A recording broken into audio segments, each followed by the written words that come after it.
ಇದೇ ವ್ಯಕ್ತಿ ಭಾಳ ಚಲೋ ಅದ.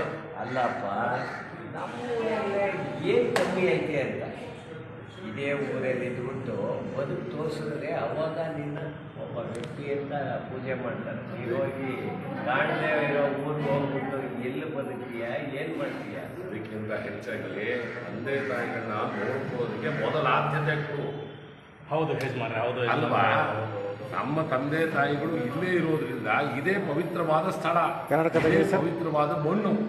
ಹೌದು ಯಜಮಾನ್ರೆ, ನೀವು ಹೇಳಿದ್ದು ನನಗೆ ಇನ್ಮೇಲೆ ನಮ್ಮ ಕನ್ನಡದಲ್ಲಿ ಹುಟ್ಟಿ ನಾವು ಇಲ್ಲೇ ಅನ್ನ ತಿಂದು ಇಲ್ಲೇ ಬೆಳಿಬೇಕು ಅನ್ನೋದು ನನಗೆ ಮನವರಿಕೆ ಇದೆ. ಅದಕ್ಕೆ ಹೇಳ್ತಾರೆ, ಹುಟ್ಟಿದ ಊರನ್ನು ಬಿಟ್ಟು ಹೋದರೆ ಕಟ್ಟುವರ್ಯಾರೋ ನಮ್ಮೂರ,